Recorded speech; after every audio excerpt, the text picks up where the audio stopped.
Hi everyone, स्वागत है आपका प्रिपेयर विद दिस में। पॉलिटी की सीरीज को आगे बढ़ाते हुए आज हम करने जा रहे हैं इसका नेक्स्ट पार्ट। इससे पहले हम इसमें क्वेश्चन नंबर 1 से 200 तक को कवर कर चुके हैं, जिसकी मैंने प्लेलिस्ट बना दी है। और आप चाहें तो वहां से पहले उन कवर करके इस वीडियो को देख सकते हैं, क्योंकि इससे क्या होगा कि आपकी जो बेस था वो पहले क्लियर हो जाएगा। उसके बाद धीरे धीरे आपकी चीजें एक सीक्वेंस में बढ़ती जाएंगी, ठीक है। और इससे पहले मैंने इस बुक की मैंने हिस्ट्री आपको कंप्लीट करा दी है, जिसकी मैंने प्लेलिस्ट बना दी है, आप उसको भी देख सकते हैं जाके, ठीक है। और आज हम करने जा रहे हैं क्वेश्चन नंबर 201 से 250 तक, ठीक है। बढ़ते सीधा बिना टाइम गवाते हुए सीधे क्वेश्चन नंबर 201 की ओर। डैश मूल कर्तव्य को भारतीय संविधान के संभाग 4A के अनुसार अनुच्छेद डैश में सूचीबद्ध किया गया है। तो भाई 11 तो मौलिक कर्तव्य हैं और 51A में है, ठीक है। तो 11 मौलिक कर्तव्य हैं और 51A में सूचीबद्ध है, ठीक, क्लियर। और ये हमने पढ़ चुका है कि स्वर्ण सिंह सिपाही की समिति पे, ठीक है। और 42वें संविधान संशोधन 1976 के उसमें हुआ था, ठीक है। और भाग 4 में और अनुच्छेद 51 काम में 10 जोड़े गए थे, ठीक है। और वर्तमान में मौलिक कर्तव्यों की संख्या 11 है, क्लियर। कितने? 11, पहले 10 थी, ठीक है। Question number 202। अनुच्छेद डैश से डैश अन्य बातों के साथ साथ राष्ट्रपति की योग्यता, कार्यों और उनके कार्यकाल, निर्वाचन, पुनर्निर्वाचन की विधि और महाभियोग का वर्णन करता है। तो भाई 52 से 61 ही तो होंगे। 52 से 62, हाँ सॉरी, 52 से 62, ठीक है। 52 से 62 में किसका जिक्र है भाई? राष्ट्रपति का जिक्र है, ठीक है।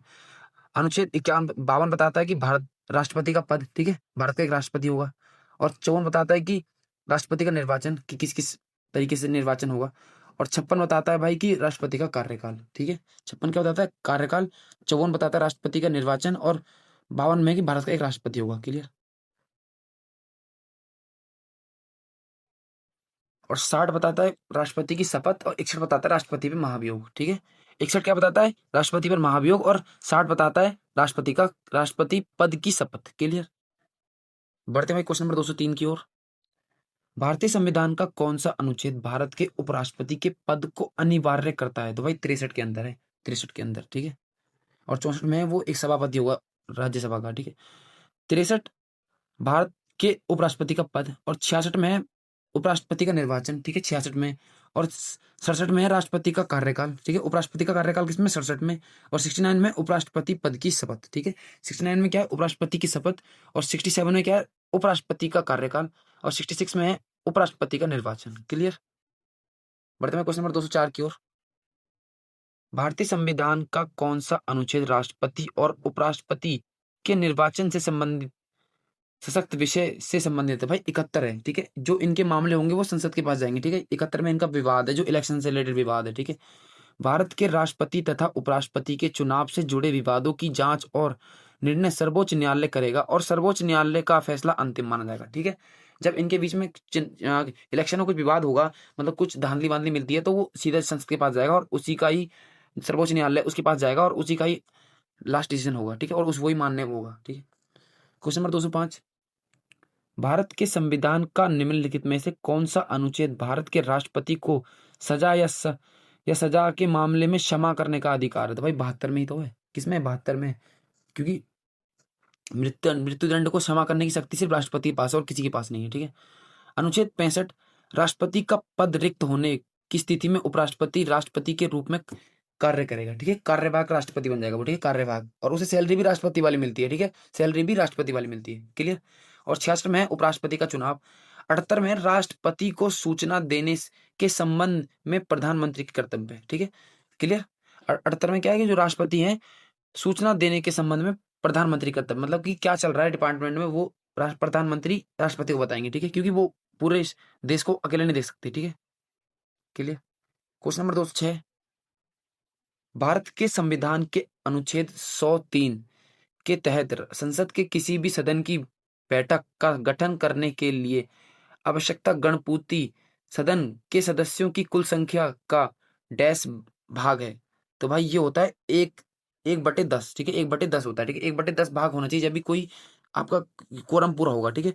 अनुच्छेद 103 के तहत संसद के किसी भी सदन की बैठक या आयोजन करने का कोरम सदन की कुल सदस्यों की संख्या का 10वां हिस्सा है, ठीक है, 10वां हिस्सा। मतलब 100, अगर 100% लोग हैं तो उसमें से 10% होने चाहिए जब कोई कार्रवाई हो सकती है या कोई कानून बन सकता है, फिर ये सत्र बैठ सकता है, ठीक है, क्लियर। उसके बिना नहीं बैठेगा। Question number 207। संसद के समक्ष बजट विवरण प्रस्तुत करने की संवैधानिक आवश्यकता भारत के संविधान के अनुच्छेद डैश में दी गई है। तो भाई 112 में ही तो दी गई है, ठीक है। बजट विवरण, क्योंकि बजट 112 से तो होता है। अभी हमारा 1 फरवरी को बजट पेश हुआ है, ठीक है। तो अनुच्छेद 12 में है राज्य की परिभाषा, ठीक है। ये बताता है कि कितने राज्य हैं, कितने मतलब कितने राज्य हैं, और मतलब कि ये पूरे हमारे भारत के बारे में बताता है, राज्य की परिभाषा बताता है, राज्य की परिभाषा बताता है, ठीक है। और 112 हमें पढ़ा था, ये होता है बजट के ऊपर। राष्ट्रपति प्रत्येक वित्तीय वर्ष 1 अप्रैल से 31 मार्च, ये आपको याद करना है कि हमारा वित्तीय वर्ष कब से कब कब होता है। हमारा वित्तीय वर्ष होता है 1 अप्रैल से 31 मार्च तक। कब तक होता है भाई? 1 अप्रैल से 31 मार्च में भारत सरकार की अनुमानित प्राप्तियों और व्ययों का विवरण संसद में प्रस्तुत कराएगा, ठीक है। क्या होता है इसमें कि कितना पैसा कलेक्ट किया है और कितना खर्च हुआ है, ये कहाँ पर पेश होगा भाई? ये संसद में प्रस्तुत किया हो जाएगा। क्लियर? क्या, और हमारा वित्तीय वर्ष क्या है? 1 अप्रैल से 31 मार्च। क्लियर? चीज याद हो रही है, ठीक है। और ये बताता है हमारी प्राप्तियां और व्यय मतलब खर्च कहाँ का हुआ है। क्लियर? और अनुच्छेद 123 राष्ट्रपति के अध्यादेश जारी करने की शक्ति है, ठीक है। अध्यादेश जारी कर सकते हैं राष्ट्रपति अनुच्छेद 123 के जरिए। क्लियर? क्वेश्चन नंबर 208, भारत के संविधान का निम्नलिखित में से कौन सा अनुच्छेद राज्य कार्यकारिणी से संबंधित है? तो भाई 153 से 167 है, क्योंकि इसमें राज्यपाल के बारे में बताते हैं, ठीक है।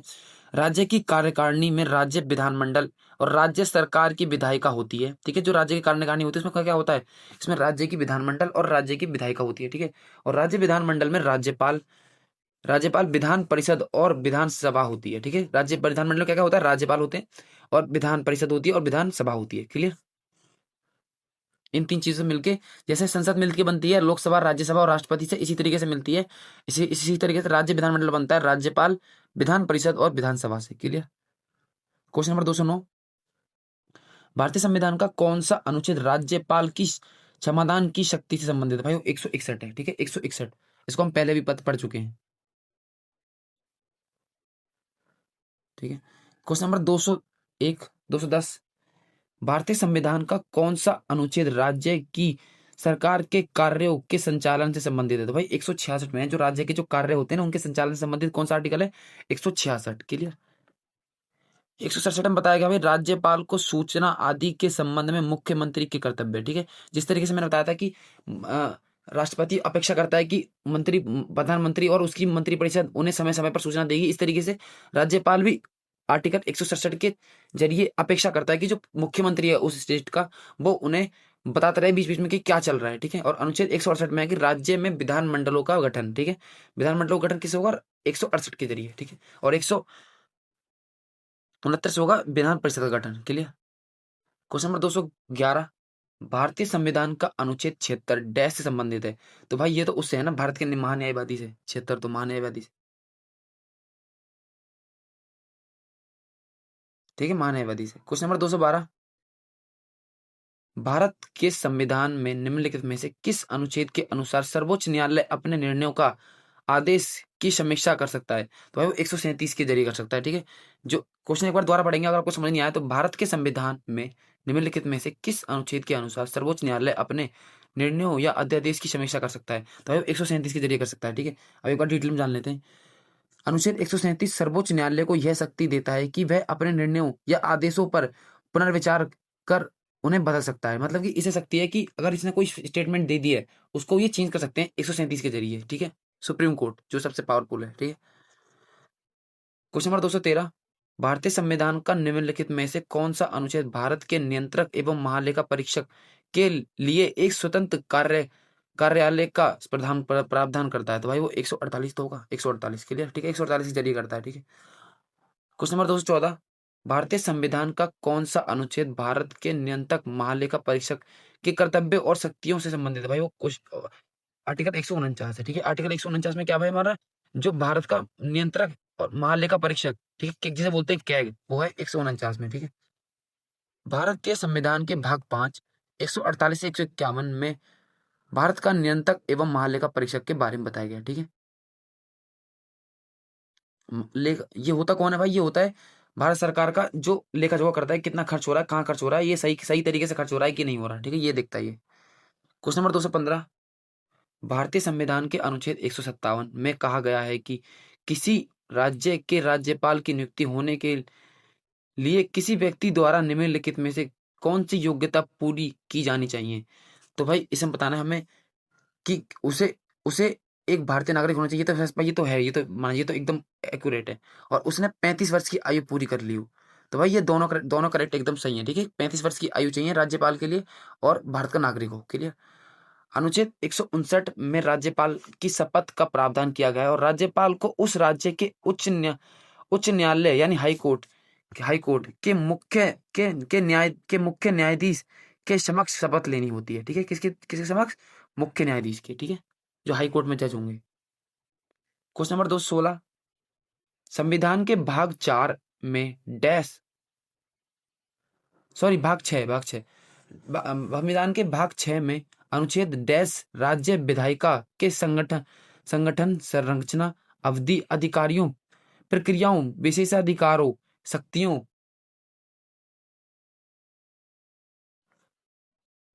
आदि संबंधित है भाई 168 से 212 तक है। ठीक है, जो हमारा ये राज्य है, जो राज्य किस में है? राज्य हमारा भाग 6 में। और अनुच्छेद 168 से राज्य विधानमंडल का प्रावधान है। ठीक है, किसका? राज्य विधानमंडल का। और राज्य विधानमंडल में क्या कहता है? मैंने बताया था आपको, राज्यपाल और विधानसभा और विधान परिषद। क्लियर। 217 पे आ गए भाई। भारत के संविधान के अनुच्छेद 243 के अनुसार डैश का अर्थ है ग्रामीण क्षेत्रों के लिए अनुच्छेद 243 खा के अधीन गठित स्वायत्त शासन वाली एक संस्था है। तो भाई पंचायत तो है 243 में। अब एक बार डिटेल में जानते हैं। 73वें संविधान संशोधन 1993 द्वारा मूल संविधान में भाग 9 अनुच्छेद 243 से 243 अणा तक पंचायती राज को जोड़ा गया है। भाई किसमें? आप अब याद रखना आपको, पहले तो ये कब जोड़े गए थे? 73वें संविधान संशोधन 1993 से भाग 9 में है और 243 से 243 अणा तक है। ठीक है, किसका जिक्र है? पंचायती राज का। ठीक है, अब एक बार डिटेल में जानते हैं। 243 पंचायतों की परिभाषाएं। 243 का ग्राम सभा, 243 खा पंचायतों का गठन, 243 गा पंचायतों की संरचना और 243 घा पंचायतों में आरक्षण। क्लियर। ये चीजें आपको याद रखनी है, बनना आपको याद रखनी है। ठीक है, बढ़ते हैं क्वेश्चन नंबर 218 की ओर। भारतीय संविधान का कौन सा अनुच्छेद चुनावों की सूचना निर्देशन के बारे में है? तो भाई वो 324 है। ठीक है, क्योंकि मैंने बताया था इलेक्शन किस में, इलेक्शन कमीशन किस में? भाई 324 में ही तो है election commission. Clear. Question number 219 की ओर आ गए भाई।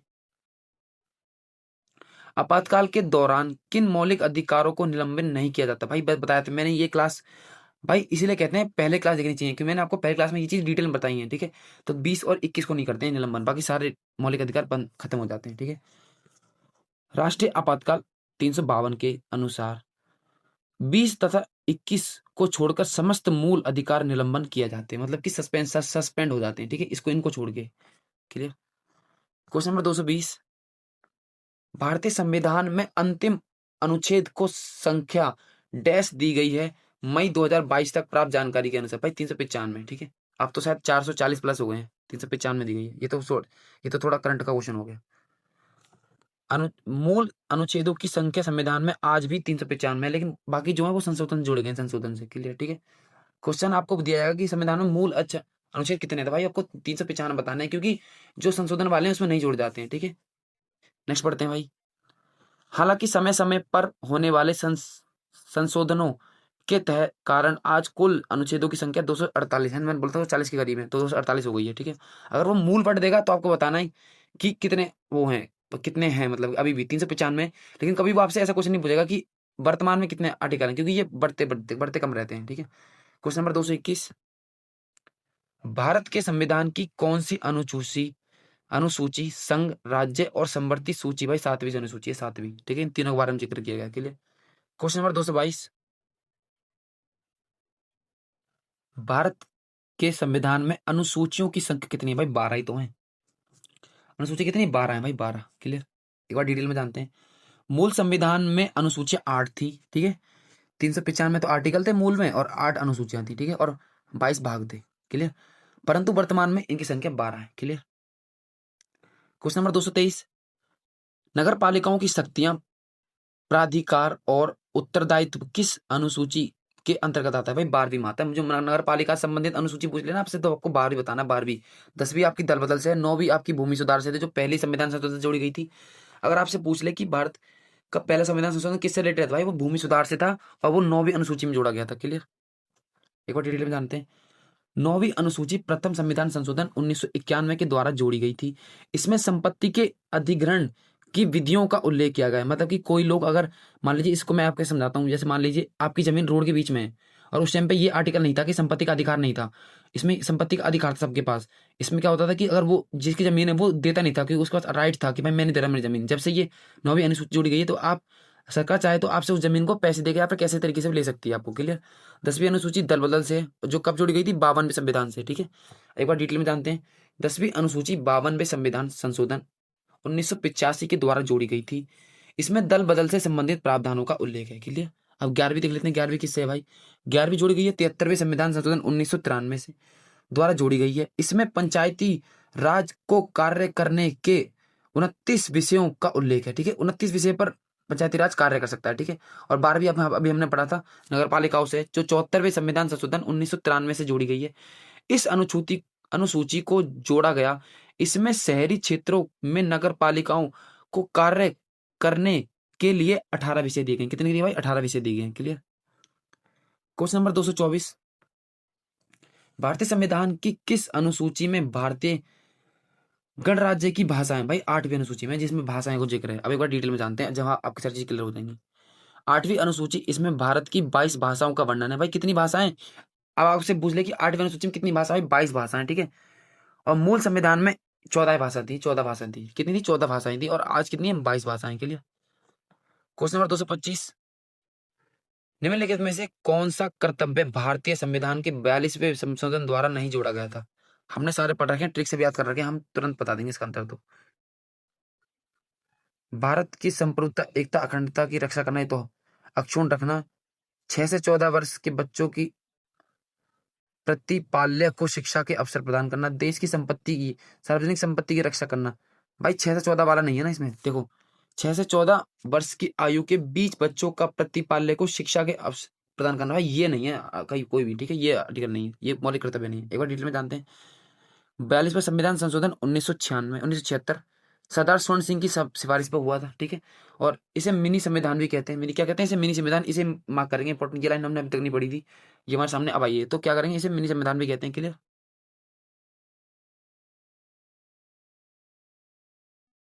प्रस्तावना में 3 नए शब्द, समाजवादी, पंथ निरपेक्ष, अखंडता। ये आपको क्वेश्चन बहुत बार पूछा जाता है, तो आपको याद रखना कि समाजवादी जोड़ा गया था, पंथ निरपेक्ष जोड़ा गया था, और अखंडता जोड़ा गया था। ठीक है, संविधान के भाग 4 का के तहत एक नया अनुच्छेद 51 का जोड़कर नागरिकों के 10 मूल कर्तव्यों को निर्धारित किया गया है। क्लियर।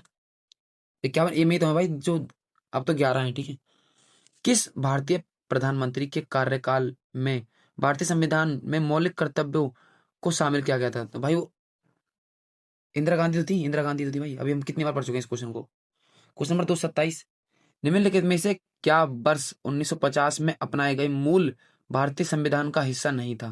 भाई मूल कर्तव्य नहीं थे स्टार्टिंग में, क्योंकि मूल कर्तव्य भारत में जुड़ गए। ठीक है, क्वेश्चन नंबर 228, भारत के सर्वोच्च न्यायालय का उद्घाटन कब किया गया था?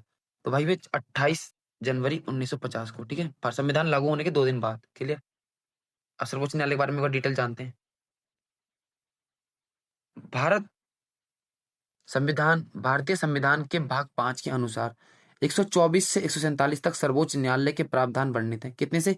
124 से 147। ठीक है, और यह भारत शासन अधिनियम 1935 द्वारा स्थापित संघीय न्यायालय यानी फेडरल कोर्ट का प्रतिरूप है, मतलब कॉपी है उसका। ठीक है, उसकी कॉपी है, मतलब प्रतिरूप है। क्लियर। क्वेश्चन नंबर 229 पे आ गए भाई। भारत के संविधान में प्रारंभिक 10 मौलिक कर्तव्यों को कब जोड़ा गया था? भाई 1976। कितनी बार पढ़ेंगे इस क्वेश्चन को? मौलिक कर्तव्य तो आपको पढ़ना है भाई डिटेल में, कितनी बार क्वेश्चन पूछ लगा। 6 से 14 वर्ष की आयु वर्ग के बच्चों के लिए अनिवार्य शिक्षा, भाई 86वें संविधान संशोधन 2002 से। अब तक ये याद नहीं हुआ तो भाई क्या याद कर लिया आपने? ठीक है, 86वें संविधान संशोधन 2002 के तहत 6 से 14 वर्ष के वर्ग के बच्चों के लिए अनिवार्य शिक्षा का प्रावधान 11वां मूल कर्तव्य जोड़ा गया था। कितना? 11वां। जो 11वां जोड़ा गया था वो किससे था भाई? 6 से 14 वर्ष की आयु वर्ग के बच्चों के लिए अनिवार्य शिक्षा। क्लियर। क्वेश्चन नंबर 231, भारतीय संविधान में मूल कर्तव्यों किस देश से संविधान में गृहीत किए गए? भाई ये कितनी बार पढ़ेंगे हम इसे? यूएसए से, यूएसआर से, जो कि अब रूस कहते हैं उसे। ठीक है, भारतीय संविधान निर्माण में अन्य देशों से लिए गए कुछ प्रमुख स्रोत। कनाडा से भाई संघात्मक विशेषता ली है और केंद्र के पास अवशिष्ट शक्तियां, ठीक है, केंद्र के पास अवशिष्ट शक्तियां, ये कहां से लिया गया भाई, ये कनाडा से, ठीक है, ये आपको याद रखना कि केंद्र के पास अवशिष्ट शक्तियां वो कहां से लिए, कनाडा से, ठीक है। और फ्रांस से प्रस्तावना में स्वतंत्रता, समानता, बंधुता के आदर्श गणतंत्रात्मक व्यवस्था कहां से लिए भाई, ये वर्ड्स हैं ना जो मोटे मोटे जो प्रस्तावना में, स्वतंत्रता, समता और बंधुता के आदर्श और गणतंत्रात्मक व्यवस्था कहां से ली गई भाई, फ्रांस से ली गई। क्लियर। क्वेश्चन नंबर 232, निम्नलिखित में से किसने संवैधानिक उपचारों के लिए के अधिकारों को संविधान की आत्मा, भाई बी आर अम्बेडकर ने तो कहा था, ये क्वेश्चन पहले पढ़ चुके हैं, ठीक है। क्वेश्चन नंबर 233, मौलिक कर्तव्यों की कौन सी उपधारा स्वतंत्रता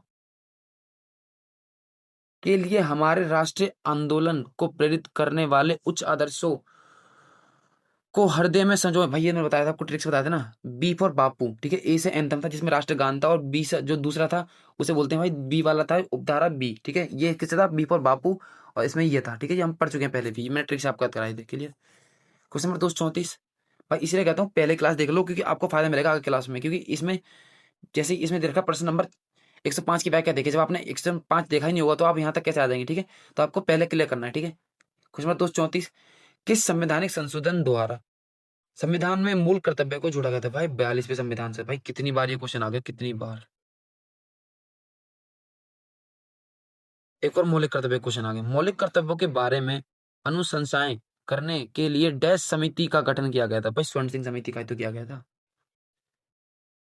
236 पे आ गए भाई, किस संविधान संशोधन के पारित होने के बाद अब 6 मौलिक अधिकार हैं, तो भाई ये तो वो था ना हमारा 78वां संविधान संशोधन 1978 वाला, और 44वां था, ठीक है, 1978 में जो हुआ था 44वां संशोधन, ठीक है। अब एक बार डिटेल में जानते हैं, मूल संविधान में 7 मौलिक अधिकार थे, परंतु 44वें संविधान संशोधन 1978 द्वारा संपत्ति के मूल अधिकार को अनुच्छेद 19 ए एफ व 31 इस सूची से हटाकर 300 काम में कानूनी अधिकार बना दिया गया, इसलिए वर्तमान में केवल 6 मौलिक अधिकार है। ठीक है, ये हम पहले पढ़ चुके हैं, ठीक है, मैं इसलिए बोल रहा हूँ पहले पढ़ चुके हैं। भाई आप पहले की वीडियो में जिसने नहीं देखी उसको कुछ समझ नहीं आ रहा होगा, भाई मैं इसलिए सजेस्ट करूंगा पहले की वीडियो देख लें आप, ठीक है। क्वेश्चन नंबर 237 की ओर बढ़ते हैं भाई।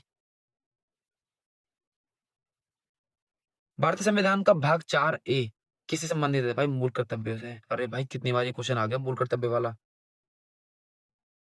भारतीय संविधान द्वारा कितने मूल अधिकार प्राप्त प्रदान किए जाते हैं, भाई 6 ही तो किए जाते हैं, अब तो 6 किए जाते हैं, पहले 7 थे, 6, ठीक है। क्वेश्चन नंबर 239, यूपीएससी के सदस्यों का कार्यकाल डैश होता है, भाई यूपीएससी की जो कार्यकाल उनका भाई 6 वर्ष या 65 वर्ष की आयु जो भी पहले हो जाए, ठीक है, या तो वो 6 साल उनका टाइम पूरा हो जाए या फिर 65 वर्ष की आयु पहले हो जाए। भारतीय संविधान के भाग 14 में अनुच्छेद 315 के तहत एक संवैधानिक संस्था के रूप में संघ लोक सेवा आयोग का प्रावधान है, ठीक है, जो कि यूपीएससी मतलब यूपीएससी का प्रावधान है। और संघ लोक सेवा आयोग के अध्यक्ष तथा सदस्यों की नियुक्ति राष्ट्रपति द्वारा की जाती है। अब ये पॉइंट इंपॉर्टेंट है कि जो यूपीएससी के सदस्य या फिर उनका अध्यक्ष है उनकी नियुक्ति कौन करता है, राष्ट्रपति करते हैं। कौन करते हैं, राष्ट्रपति करते हैं। क्लियर। क्वेश्चन नंबर 240 आ गए भाई। देश की रक्षा करने और आह्वान किए जाने पर राष्ट्र की सेवा के लिए तत्पर रहने का उल्लेख डैश में, भाई ये मौलिक कर्तव्य में तो ही है, मौलिक कर्तव्य में तो है भाई, पढ़ चुके हैं पहले भी इसको, ठीक है। 241, भारतीय संविधान में मूल अधिकारों का सिद्धांत निम्नलिखित में से लिया गया है। मूल अधिकार, भाई ये अमेरिका से तो लिए गए हैं मूल अधिकार, ठीक है, मूल अधिकार कहाँ से लिए, अमेरिका से। और मूल कर्तव्य उससे यूएसएसआर से। भारतीय संविधान में राष्ट्रपति के चुनाव की विधि को डैश संविधान से लिया गया है, भाई आयरलैंड से, क्योंकि जो राष्ट्रपति का ज्यादातर मामला है वो आयरलैंड से लिया गया है, ठीक है। अब एक बार डिटेल में जानते हैं। भारतीय संविधान में निहित राज्य के डीपी यानी डीपीएसपी नीति निर्देशक तत्व, राष्ट्रपति के निर्वाचन मंडल की व्यवस्था, राज्यसभा में साहित्य, कला, विज्ञान व समाज सेवा आदि क्षेत्र में प्रसिद्ध व्यक्तियों का मनोनयन आयरलैंड से संविधान से लिया गया है, ठीक है। क्या क्या लिया गया है, जो जो हमारे 12 लोगों को राष्ट्रपति मतलब मनोनीत करते हैं वहां पर, क्या बोलते हैं, राज्यसभा में, वो कहां से लेगा, आयरलैंड से, ठीक है। राष्ट्रपति का सारा मामला यहीं से मिलेगा आपको, आयरलैंड से। क्लियर, ठीक है। क्वेश्चन नंबर 243, भारत के राष्ट्रपति के रूप में निर्वाचित होने के लिए न्यूनतम आयु कितनी होनी चाहिए, 35 वर्ष, ठीक है, 35 वर्ष, और राज्यपाल की 35 वर्ष होती है, ठीक है। भारतीय संविधान के अनुच्छेद 58 में किसी भी व्यक्ति के भारत का राष्ट्रपति बनने की अर्हता का वर्णन है। तो कितनी होनी चाहिए? 35 वर्ष होनी चाहिए कम से कम। क्वेश्चन नंबर 244, भारत में आपातकाल की उद्घोषणा केवल डैश ही कर सकते हैं भाई, राष्ट्रपति कर सकते हैं, लेकिन मंत्रिपरिषद की सलाह पर। मंत्रिपरिषद के परामर्श से राष्ट्रपति 3 प्रकार के आपातकाल लागू कर सकते हैं। 352 में राष्ट्रीय आपातकाल जो पूरे देश में लगता है, 356 में राष्ट्रीय राष्ट्रपति शासन जो राज्यों में लगता है, और 360 में वित्तीय यानी फाइनेंशियल क्राइसिस, जब कुछ हो जाए, हमारे गरीबी आ जाए, कुछ हो जाए, पैसे की वैल्यू कुछ कम हो जाए, तो ये 360 के जरिए कर सकते हैं राष्ट्रपति, लेकिन मंत्रिमंडल की सलाह पर। क्लियर। क्वेश्चन नंबर 245, देश के राष्ट्रपति को उनके पद से हटाने को डैश के रूप में जाना जाता है भाई, महाभियोग जाना जाता है। महाभियोग, महाभियोग से तो हटते हैं, ठीक है, महाभियोग। अब एक बार डिटेल में जानते हैं। भारत संविधान के अनुच्छेद 61 के अनुसार राष्ट्रपति द्वारा संविधान का अतिक्रमण यानी कि वायलेंस ऑफ कॉन्स्टिट्यूशन पर संसद महाभियोग के द्वारा राष्ट्रपति को हटा सकती है। मतलब कि अगर राष्ट्रपति संविधान के परे जाकर कुछ काम करते हैं जो कि उस मतलब कि जो गैर संवैधानिक होगा, तो भाई राष्ट्रपति पर अतिक्रमण करके उन्हें हटा जा सकता है, मतलब महाभियोग करके। क्लियर। क्वेश्चन नंबर 246, भारत में मुख्य चुनाव आयुक्त की नियुक्ति कौन करता है? तो भाई मैंने बताया था आपको, ये प्रधानमंत्री, राष्ट्रपति तो करते हैं इसको, राष्ट्रपति तो करते हैं। भारत का राष्ट्रपति भारत के प्रधानमंत्री, सर्वोच्च व उच्च न्यायालयों के मुख्य न्यायाधीश, राज्यपाल, महान्यायवादी, मुख्य चुनाव आयुक्त व चुनाव आयुक्त, भारत के नियंत्रक एवं महालेखा परीक्षक आदि की नियुक्ति करते हैं। ठीक है, ये आपको याद रखना है, किस किस की नियुक्ति राष्ट्रपति करते हैं भाई, एक बार डिटेल में जानते हैं। प्रधानमंत्री करते हैं, सर्वोच्च न्यायालय व उच्च न्यायालयों के मुख्य न्यायाधीश करते हैं, राज्यपाल करते हैं, महान्यायवादी करते हैं, मुख्य चुनाव आयुक्त की या चुनाव आयुक्त दोनों करते हैं, और भारत के नियंत्रक एवं महालेखा परीक्षक की भी नियुक्ति करते हैं। क्लियर। क्वेश्चन नंबर 247, राज्य की कार्यपालिका की शक्तियां डैश के पास होती है? तो भाई राज्यपाल के पास ही तो होंगी, क्योंकि राज्यपाल तो प्रमुख होता है इसका यहाँ का। क्वेश्चन नंबर 248, भारत में किसके द्वारा प्रधानमंत्री की नियुक्ति की जाती है? भाई राज्यपाल के द्वारा की जाती है प्रधानमंत्री और मुख्यमंत्री की। ठीक है। भारतीय संविधान के अनुच्छेद 164 के अनुसार मुख्यमंत्री की नियुक्ति और अन्य मंत्रियों की नियुक्ति की सलाह पर राज्यपाल करेगा। मतलब कि जैसे राष्ट्रपति मंत्रिमंडल के जो प्रधानमंत्री और उनकी मंत्रिमंडल की नियुक्ति करते हैं, उनकी मतलब उनके नाम बुलाने पे, तो इस तरीके से राज्यपाल करता है मुख्यमंत्री की और अन्य मंत्रियों की उनकी सलाह पर। क्लियर। क्वेश्चन नंबर 249, आज की क्लास का सेकंड लास्ट क्वेश्चन, राज्य में संवैधानिक आपातकाल लगाने की अनुशंसा करने की शक्ति किसके पास है? तो भाई ये तो राज्यपाल के पास होगी ना, उस राज्य के राज्यपाल के पास। और कौन करता है वो, उसका कंट्रोल करता है राष्ट्रपति। ठीक है। अनुच्छेद 356 अभी हम पढ़ के आए थे, राज्य में राष्ट्र आपातकाल लगता है इसके जरिए के तहत राष्ट्रपति को राज्यपाल की रिपोर्ट के आधार पर यह जानकारी हो जाए कि राज्य का शासन संविधान के अनुसार नहीं है चल रहा है, तब ऐसी स्थिति में राष्ट्रपति शासन लगाया जाता है। इसमें क्या होगा, अब वहां के जो फैसले होंगे वो राष्ट्रपति लेगा और रूल वहां पर राष्ट्रपति किया जाएगा। ठीक है, राष्ट्रपति के द्वारा किया जाएगा। ठीक है। क्वेश्चन नंबर 250, आज क्लास का लास्ट क्वेश्चन, कौन सा अनुच्छेद राष्ट्रपति को किसी राज्य के राज्यपाल को एक निकटवर्ती संघ राज्य क्षेत्र के प्रशासक के रूप में नियुक्त करने के लिए अधिकृत करता है? तो भाई ये कौन सा करता है आपको, 239(2). अब एक बार डिटेल में जानते हैं। ठीक है, 239(2) के जरिए। ठीक, भारत संविधान के भाग 8 अनुच्छेद 239 से 241 में संघ राज्य क्षेत्र के प्रशासन से संबंधित प्रावधान वर्णित हैं। ठीक है, 239 से 241 तक। ठीक है, अब एक बार डिटेल में जानते हैं। अनुच्छेद 239 संघ राज्य क्षेत्र का प्रशासन, 240 है संघ राज्य क्षेत्र के लिए विनिमय बनाने की राष्ट्रपति की शक्ति, और 241 है संघ राज्य क्षेत्र के लिए उच्च न्यायालय। क्लियर। तो भाई ये थी आज की क्लास, कैसी लगी कमेंट करके बताना। बाकी कंटेंट बहुत बढ़िया था और इसमें काफी अच्छा खासा डिटेल है, और छोटी क्लास थी क्योंकि हमने बहुत जल्दी कवर कर लिया, क्योंकि हमारी प्रैक्टिस बहुत अच्छी हो गई है। जिन भाइयों ने पुरानी वीडियो देखी, मैं पुरानी वीडियो देख के इस वीडियो को देखना, क्योंकि मैं सजेस्ट करता हूँ, इससे क्या होगा कि आपका बेस क्लियर हो जाएगा धीरे धीरे। जब आप आगे क्वेश्चन करेंगे क्योंकि इसमें कुछ ऐसे क्वेश्चन भी जिनकी एक्सप्लेनेशन नहीं दी है, क्योंकि वो पहले कवर हो चुके हैं। तो इसीलिए वैल्यू है कि आपको पहले क्वेश्चन, पहले वीडियो क्यों देखनी है, ठीक है। इसके जरिए आप पहचान पाएंगे कि जो आगे आपको कोई दिक्कत नहीं आएगी, ठीक है, समझने में और ना ही उसमें। बाकी भाई चीज़ों को मैं ज़्यादातर ट्राई करता हूँ क्लास में याद कराने का। मेरी पूरी कोशिश रहती है कि आपको इस क्लास के बाद थोड़ी मेहनत करने के बाद आपको चीज़ याद हो जाए। और ज़्यादा वीडियो आज ज़्यादा बड़ी नहीं बनी है, 50 क्वेश्चन हमने 30 मिनट कवर में कर लिए। मतलब कि अगर आप 1 पॉइंट या फिर 2x पे या फिर कुछ पे भी देखेंगे, कम से कम इसे आप 20 मिनट में खत्म कर देंगे, ठीक है। 1.5 पे देखते हैं तो 20 मिनट में इस वीडियो खत्म कर देंगे। 20 मिनट में 50 क्वेश्चन, भाई इससे बड़ी चीज़ क्या हो सकती है, ठीक है। बाकी धीरे धीरे मैं और ट्राई करता हूँ और क्लास लाने की। और हमारी क्वालिटी ज़्यादा नहीं है, अब इसमें भी कुछ क्वेश्चन, ज़्यादा क्वेश्चन नहीं है, इसको भी हम बहुत जल्द समाप्त कर देंगे, ठीक है। और इसके बाद हम हिंदी को लपेट देंगे, क्योंकि हिंदी हमारा स्कोरिंग सब्जेक्ट है, ठीक है। और मुझे कमेंट करके बताना आपको मेरे कंटेंट का लेवल कैसा लग रहा है और मुझे क्या चीज़ सुधारने की ज़रूरत है, ठीक है। क्योंकि मैं सबके कमेंट पढ़ता हूँ, आप मुझे बताएंगे ये चीज़ सुधारने की ज़रूरत है, मैं पक्का उस पर काम करूँगा, अगर वो चीज़ वैलिड होगी या फिर अच्छी होगी तो, ठीक है। क्लियर। और चीज़ आपको याद हो रही है नहीं हो रही, ये ज़रूर बताना मुझे, ठीक है। और कैसी लगी क्लास आप आज को आपकी, मुझे कमेंट करके बताना। और वीडियो को लाइक, चैनल को सब्सक्राइब, और जिस भी दोस्तों को आपके इस चैनल के बारे में ना पता हो भाई शेयर जरूर कर देना। अगर आपका सपोर्ट मिलेगा तो मैं बहुत जल्द क्लास लाने का ट्राई करूँगा, क्योंकि मैं मोटिवेट होता हूँ सिर्फ सपोर्ट से, ठीक है। ठीक है। तब तक के लिए धन्यवाद, ध्यान रखें अपना। जय हिंद, जय भारत।